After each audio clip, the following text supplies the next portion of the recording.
तो खुशी की बात है कि हमारे ग्राम पंचायत मूरंग में इस वित्त वर्ष में मनरेगा के तहत लगभग 60 लाख के करीब का काम हुआ है। बात नहीं है, ये बात ठीक है, पहले वालों का भी पकड़ होनी चाहिए, तब जाके नया कानून बनेगा। 50-60 आदमी है और कोरोना रिकॉर्ड नहीं है, बाद में लोगों को कानून लगाएंगे। नए वाले को कानून लगाने से पहले पिछला वाला क्लियर करना, मैं प्रधानमंत्री से यही चाहता हूँ। हेलो एवरीवन, गुड मॉर्निंग, नमस्ते, स्वागत है आप सभी का मेरे एक और नए व्लॉग में जिला किन्नौर के इन खूबसूरत पहाड़ों से। आशा करता हूँ सारे अच्छे होंगे और बहुत अच्छी तरीके से अपना ख्याल रख रहे होंगे। तो अभी मैं जा रहा हूँ ग्राम पंचायत। आज हमारे ग्राम पंचायत में ग्राम सभा है, वो वाले इलाके में हमारा पंचायत है, तो काफ़ी ठंड है उस वाले इलाके में, तभी ये मोटा जैकेट पहन के जाना पड़ रहा है।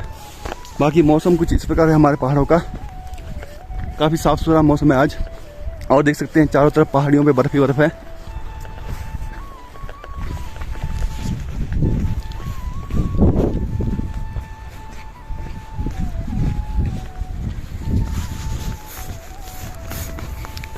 तो पार का इलाका आप देख सकते हैं, काफ़ी ठंडा इलाका है, इसलिए मोटे मोटे कपड़े पहन के जाना पड़ता है हमारे को वहाँ पे। बाकी बहुत सारे लोग अभी जा चुके हैं, मैं अभी थोड़ा लेट हो चुका हूँ। तो फिलहाल मैं मिलता हूँ आप लोगों को आगे रास्ते में, नीचे पुल के पास, वहाँ से मस्त व्यू आप लोगों को दिखाऊंगा। सो फ्रेंड्स, आज संडे का दिन है, तो अच्छा ही हुआ, आज शॉप पे भी नहीं गया और ग्राम सभा भी मैं अटेंड कर लूँगा। और देखते हैं आज का क्या विशेष होने वाला है ग्राम सभा में। और यहाँ पर आप देख सकते हैं छोटा सा न्योजा का पेड़, जिसको पाइन नट भी बोलते हैं, बहुत कॉस्टली होता है। और ये जो पूरा सामने आप जंगल देख पा रहे हैं, ये पूरा पाइन नट का है, न्योजा का। सो फ्रेंड्स, देख सकते हैं यहाँ पे पैदल चलने के लिए पुल बनाया गया है, और यहाँ पे 2 जगह इसमें छेद हुआ है, 2 से 3 जगह छेद हुआ है। तो इसको ढकने के लिए लोहे के बड़े बड़े प्लेट्स लगाए गए हैं, जो कि बहुत ही भारी है, आप देख सकते हैं। तो इससे पुल को नुकसान भी हो सकता है। ये रहा लोहे के प्लेट्स।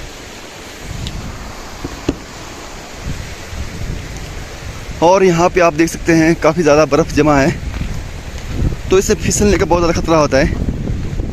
तो फिर मैं अभी निकलिंग वाले इलाके में पहुंच चुका हूं, और यहाँ पे आप देख सकते हैं काफ़ी ज़्यादा बर्फ़ है। और ये रहा रोड, और यहाँ से दिखता है मस्त व्यू जंगी का। ये हमारा लालन वाला गांव, ये करदंग, ये ग्रामंग, और ये रहा थॉरिंग। तो फिलहाल चलते हैं ग्राम पंचायत की, और काफ़ी ज़्यादा लेट हो चुका हूँ। सो फ्रेंड, पंचायत के बिल्कुल सामने पहुँचने वाले हैं, और ये रहा हमारा पंचायत घर सामने। और ये वाला शिलिंग का इलाका, कुछ इस तरह यहाँ पे दुकानें हैं, और यहाँ से मस्त व्यू दिखता है हमारे बौद्ध मंदिर का। तो आप देख सकते हैं आगे काफी सारे लोग जा रहे हैं। मगर इसमें 90 दिन तो पूरा चाहिए। स्नातक को कला वाणिज्य विज्ञान बालिका के लिए 21,000, बालक के लिए 17,000। डिप्लोमा पाठ्यक्रम अवधि 1 वर्ष, 2 वर्ष, 3 वर्ष के लिए बालिका के लिए 21,000, बालक के लिए 17,000। व्यावसायिक जैसे मेडिकल, इंजीनियरिंग इत्यादि, PhD अनुसंधान बालिका के लिए 36,000, बालक के लिए 27,000। मगर इसमें क्या चाहिए, 90 दिन तो पूरा चाहिए। ये मतलब 2021 से शुरू हुआ है। ये चिकित्सक सहायता जैसे पंजीकृत लाभार्थी के आसपास सरकार द्वारा अनुमोदित चयनित औषधालय से चिकित्सक बिल प्रस्तुत करने पर प्रति वर्ष चिकित्सा उपचार के लिए 50,000 रुपए, अंतर चिकित्सक प्रतिपूर्ति के लिए 1 लाख रुपए व गंभीर बीमारी के लिए 5 लाख रुपए। मगर इसमें 90 दिन पूरा चाहिए। पेंशन सुविधा, अब सुन लीजिए, बोर्ड ने पंजीकृत लाभार्थी 60 वर्ष की आयु पूर्ण करने से पूर्व 3 वर्षों में लगातार लाभार्थी वो उस वक्त की बात नहीं है। आप मेरी बात नहीं समझ रहे हैं। मैं ये कह रहा हूँ कि 90 दिन हुआ तो हम खुद ही, इवन मैंने खुद ही फॉर्म भरवा के मैं खुद ही लेके गया था पिछले बार।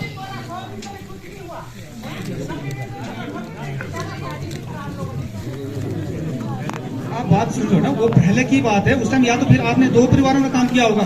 90 दिन ये भी ध्यान देना, एक चीज 90 दिन ऐसा भी ध्यान देना कि भी आप ये ना सोचे कि भी एक जॉब कार्ड में 90 दिन किया हो। 2 परिवारों ने काम 90 दिन किया हो तो उसको नहीं मिलेगा। सिंगल ही आदमी काम करना चाहिए, एक ही आदमी, है ना। आपका अगर 90 दिन हुआ होता तो शायद आपको मिल जाता बेनिफिट, नहीं हुआ होगा, इनको पता है, क्योंकि हम सारा चेक करते हैं। इवन हम खुद ही फॉर्म भरवा के ले जाते हैं लोगों का, हम चेक करते हैं कंप्यूटर में, किसका 90 दिन हुआ है, किसका नहीं हुआ है, नहीं होता है लोगों का। और लोग मैक्सिमम लोग 2-2 आदमी काम करते हैं, उस वजह से 100 दिन हो जाता है तो वो सोचते कि भी मिलना चाहिए बेनिफिट। परंतु 2 आदमी ने काम किया हो एक जॉब कार्ड पे, उसका बेनिफिट नहीं मिलेगा। एक ही आदमी काम किया होना चाहिए। 20-22 फुट है, शायद 22 फुट आपको लंबा लाख रुपए में गौशाला बनाना पड़ेगा। आपको पता है लाख रुपए में इतना लंबा चौड़ा गौशाला नहीं बनेगा।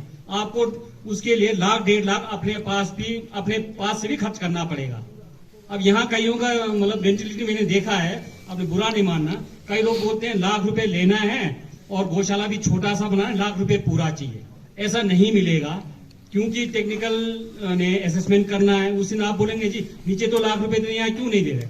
आपका उसमें गौशाला छोटा सा बना होगा, हो सकता है 10 फुट का ही बना होगा, 10 बाय 10 का ही बना होगा। वहां स्टैंडर्ड साइज दिया हुआ 22 फुट चौड़ा लंबाई चाहिए, चौड़ाई 10-12 फुट चाहिए, आपका बना ही नहीं होगा तो कम ही होगा ना पैसे। नहीं, आप ऐसे कैसे बोल रहे, कैसे नहीं बनाया? जब आपने स्टैंडर्ड साइज दिया, हमने उस स्टैंडर्ड साइज बनाया, ठीक है, 50,000 दिया, गाया 5 हो गया, आप कहाँ लगाऊं? नहीं, अब वो तो ऐसा है ना, आप चलो उसमें मैं नहीं कह रहा हूँ 50 बना, उसमें मैंने 2.5-3 लाख रुपए खर्च हुआ, मैंने खुद लगाए पैसे, वो बात नहीं करना। जब सरकार पैसा आ रहा है, आप रिकमेंड करिए आगे कि भाई इनका बढ़ सकता है, आप लोग दे सकते हैं आगे। नहीं, वो तो अब दे रहे हैं ना, पहले था 35,000 रुपए, आपको पहले था ना, अब नहीं में तो कंडीशन। ठीक है, जो मैंने स्टैंडर्ड साइज बनाया, अब तोड़ के उसे 1 लाख मिलेगा, फिर मेरे को तो बड़ा बनाना है, मिल जाएगा दोबारा नहीं मिलेगा दोबारा। ऐसा है ना, आपको ऐसा है, पहले ये भी कंडीशन था, बोला था मैं प्लीज इसको बढ़ाओ, आगे बात करो। नहीं, उस समय जो हमारे को आदेश होगा ना, हमने तो वही करना है। उस समय जो पैसे लिमिट था, आप 1 लाख रुपए तक दे रहे हैं। गलत है ना, 50 क्या और उस समय गाय का कंडीशन था, वेटरनरी से लिख के लाना था, अब वो कंडीशन नहीं है। एक टाइम वो भी था, एक टाइम उस वजह से भी लोगों ने बड़ा नहीं बनाया। कई लोग बोल रहे थे मैंने बड़ा बनाना है, लेकिन उस समय कंडीशन क्या था कि गाय का सर्टिफिकेट लाओ। नया वाले को कानून लगाने से पहले पिछला वाला क्लियर करना, मैं प्रधानमंत्री से यही चाहता हूँ। बैठो आप, बात सही है। बात वही है कि पहले हुआ अब क्यों नहीं होगा? हम लोग का यही तो रोना है, यही तो रोना है ना, पहले हुआ जी अब वाला क्यों नहीं होगा? अरे पहले जो हुआ है उसको छोड़ो, समझिए ना। मैं वही कह रहा हूँ, ग्राम सभा ही इसको कंडीशन कौन लगाता है? ग्राम सभा लगाता है। एक टाइम ऐसा भी आया कि भी एक सिंगल बंदा अपने बीवी से अलग रहता, खाता अलग कर रहा, तो ग्राम सभा नहीं पास किया ना उसको, पंचायत ने तो पास नहीं किया, उसको अप्रूवल ग्राम सभा ने दिया। तो वो पहले की बात है, उसको छोड़ो। पहले का जो कंडीशन जो लगा रहा है, गाँव लगा रहा है, ये ठीक हो रहा है, ये बिल्कुल अलग रहता है। राजकिशोर अपने परिवार से अलग रहता है, ये ठीक हो रहा है, जेन्युइन है इसका। परंतु अब जो पिछले बार कंडीशन किसने लगाया? ग्राम सभा नहीं लगाया तो ग्राम सभा है ना। हम तो बोलते हैं कि भी ये अलग रहता है, हमें पता है, परंतु कंडीशन किसने लगाया? ग्राम सभा नहीं लगाया। अब जैसे किशोर बोल रहा है कि भी पहले जो जिनका हो उसको भी करके जाओ, वो जो पहले हुआ है उस चीज को छोड़ना पड़ेगा ना हमारे को। पहले वाले बातें करते रहे तो कई तरह की बातें हैं।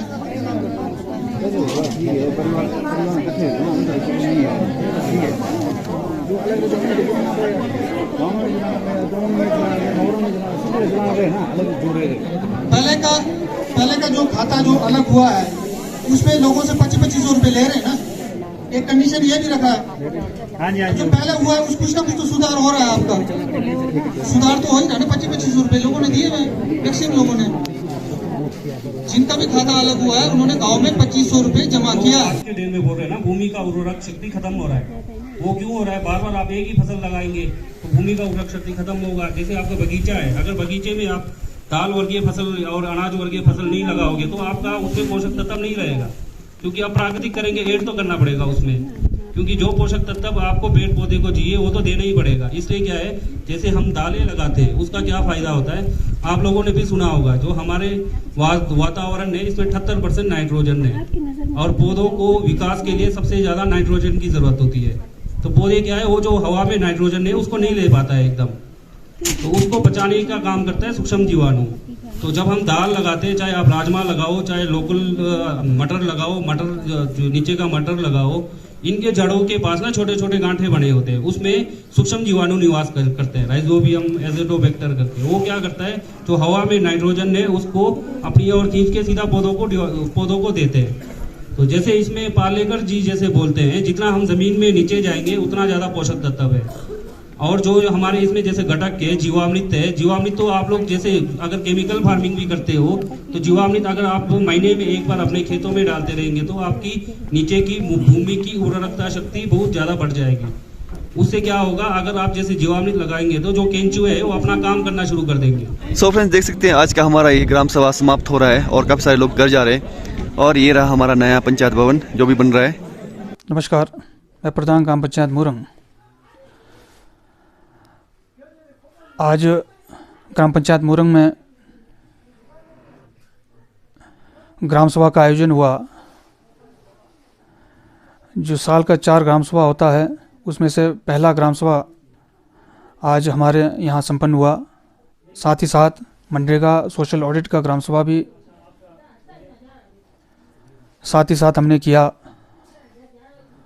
तो आज लोग बढ़ चढ़कर इस ग्राम सभा में लोगों ने भाग लिया। बड़े सौहार्दपूर्ण तरीके से आज का ग्राम सभा संपन्न हुआ। कई विषयों पर हमने चर्चा की, खासकर मनरेगा का जो कार्य है, जो फाइनेंशियल ईयर 2022-23 में जो काम चला उसके बारे में चर्चा हुई और आने वाले समय में हम कैसे बेहतर और मनरेगा को कर सकते हैं उस बारे में विस्तृत रूप से चर्चा हुई। तो खुशी की बात है कि हमारे ग्राम पंचायत मुरंग में इस वित्त वर्ष में मनरेगा के तहत लगभग 60 लाख के करीब का काम हुआ है और ये फाइनेंशियल ईयर 31 मार्च तक चलता है। तो इस फाइनेंशियल ईयर में और लगभग हम 10 लाख के करीब और काम करेंगे। लगभग आपका 70 लाख के करीब काम हमारा इस फाइनेंशियल ईयर में होगा। तो मनरेगा सोशल ऑडिट में भी लोगों ने काफ़ी बढ़ चढ़ कर भाग लिया। जो दिक्कतें मनरेगा वर्करों को पिछले साल हुई है उस बारे में उन्होंने हमें बताया और हमने उनको आश्वस्त किया कि भी आने वाले समय में हम कैसे इसको और इसमें सुधार कर सकते हैं। इसमें एक बड़ा महत्वपूर्ण विषय ये रहा कि भाई जो मनरेगा वर्कर्स 90 दिन काम करता है उसको सरकार की ओर से, श्रम विभाग की ओर से उनके बच्चों को स्कॉलरशिप दिया जाता है। स्कॉलरशिप का भी कैटेगराइज किया गया है, प्राइमरी, हाई, सेकेंडरी और कॉलेज और आपका पीएचडी तक। इसमें जो पीएचडी जिन पेरेंट्स ने 90 दिन किया है उनके बच्चे अगर पीएचडी कर रहे हों तो उनको उस बच्चे को लगभग 1,26,000 के करीब स्कॉलरशिप मिलता है। ये एक बहुत अच्छी योजना सरकार द्वारा चलाई गई है जो कि 2021 से शुरू हुआ है।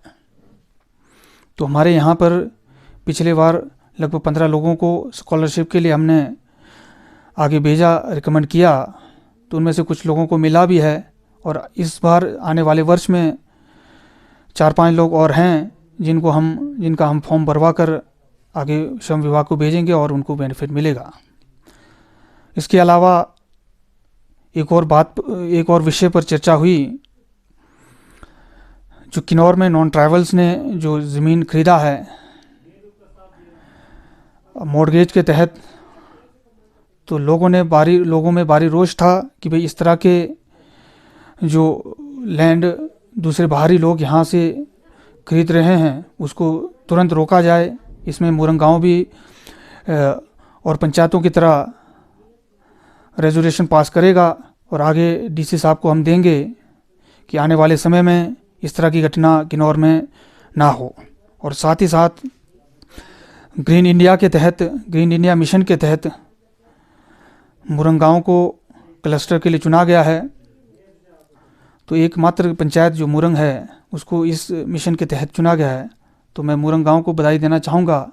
इसके तहत भी हमने कमेटी का गठन करना था, उस कमेटी का गठन किया है और आने वाले समय में इसका टीपीआर बनेगा और गांव में इसके तहत पौधारोपण, आपका ड्रिंकिंग वाटर से संबंधित, आपका इरिगेशन से संबंधित और दूसरे भी जो गांव में जो विकासात्मक कार्य होते हैं उसके तहत काम होंगे।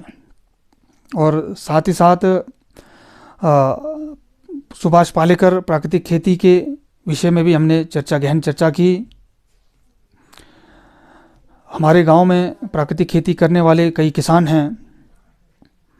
जैसा कि उस ग्राम सभा में इस बारे में चर्चा हुई कि भी हमारे यहाँ 17-18 लोग अभी प्राकृतिक खेती करते हैं। तो प्राकृतिक खेती में हमारे कुशल बागवान जीतराम जी हैं, संडुप जी हैं, लोकेंद्र जी हैं और भी लोग हैं। तो वो इस खेती को कर रहे हैं। मैं आशा करता हूँ कि हमारे गांव में और लोग भी जुड़ें, ताकि हम जहर मुक्त खेती करें और आने वाले फ्यूचर को हम बचाएं। इसी के साथ और 2-4 विषयों पर चर्चा हुई। उन चर्चाओं के उपरांत ग्राम सभा को समाप्त किया गया। आने वाले समय में और ग्राम सभाएँ होगी, GPTB वगैरह, उसमें भी मैंने ग्राम वासियों को कहा कि भाई आप आएँ और सौहार्दपूर्ण तरीके से जो इस बार ग्राम सभा हुआ है उसी तरह आप आने वाले समय में भी ग्राम सभा में भाग लेंगे और ग्राम सभा को सफल बनाएंगे। धन्यवाद। तो फ्रेंड्स, ये थे हमारे प्रधान जी ग्राम पंचायत मोरंग के अनूप नेगी जी। इन्होंने काफ़ी अच्छी तरीके से, विस्तृत तरीके से जानकारी दी आज के ग्राम सभा के बारे में। आशा करता हूँ आप लोगों को ये वाला व्लॉग पसंद आया होगा। व्लॉग पसंद आया तो व्लॉग को लाइक करना, चैनल को सब्सक्राइब करना। बाकी मिलते अगले व्लॉग में। Till then, in the signing out. नमस्ते।